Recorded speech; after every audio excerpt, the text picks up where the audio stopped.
aktivitas keseharian, kita juga sering menjumpai dengan surat atau dokumen naskah baik secara fisik maupun secara elektronik.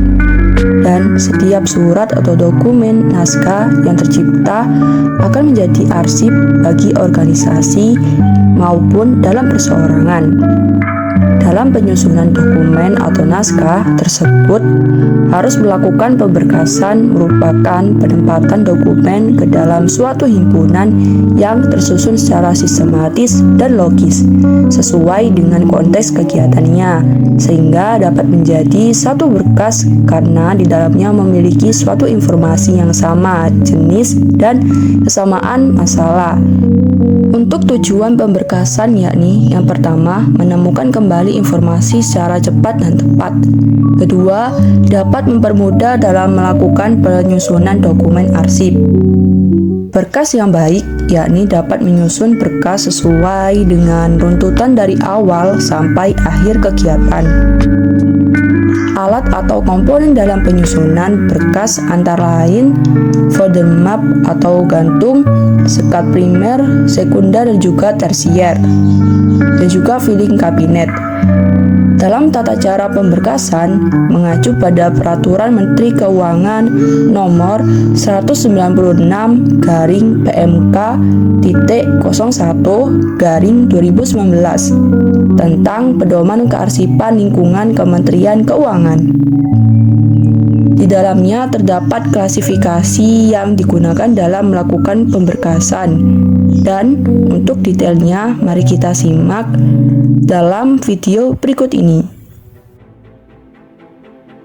Setiap karyawan menyampaikan naskah atau dokumen yang sudah selesai atau sudah mendapat disposisi pers lalu pada petugas arsip atau arsip pari. Petugas arsip melakukan pengecekan dari naskah yang sudah diterima dan memisahkan sesuai dengan jenis kegiatannya. Jika dalam surat tersebut digabungkan menjadi satu berkas. Petugas arsip juga menentukan kode klasifikasi arsip dari setiap naskah dinas yang diterima sesuai dengan ketentuan yang diatur dalam Peraturan Menteri Keuangan Nomor 196/PMK.01/2019 tentang Pedoman Kearsipan Lingkungan Kementerian Keuangan.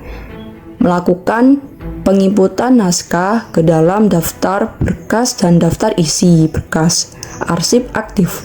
Kemudian memberikan penomoran pada naskah sesuai dengan nomor urut daftar isi berkas arsip aktif. Menuliskan informasi naskah di dalam map atau folder arsip dan memasukkan naskah atau surat ke dalam penyimpanan map atau folder ke dalam map sesuai dengan jenis dan tata arsip naskah dan sesuai kode klasifikasi.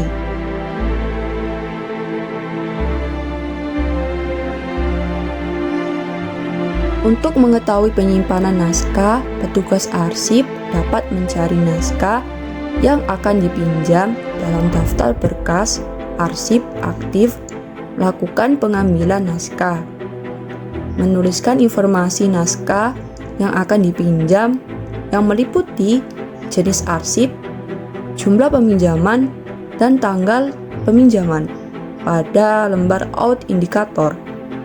Lembar out indikator dimasukkan ke dalam map folder yang telah dipinjam dan menuliskan informasi peminjaman di dalam kolom keterangan pada daftar berkas arsip aktif.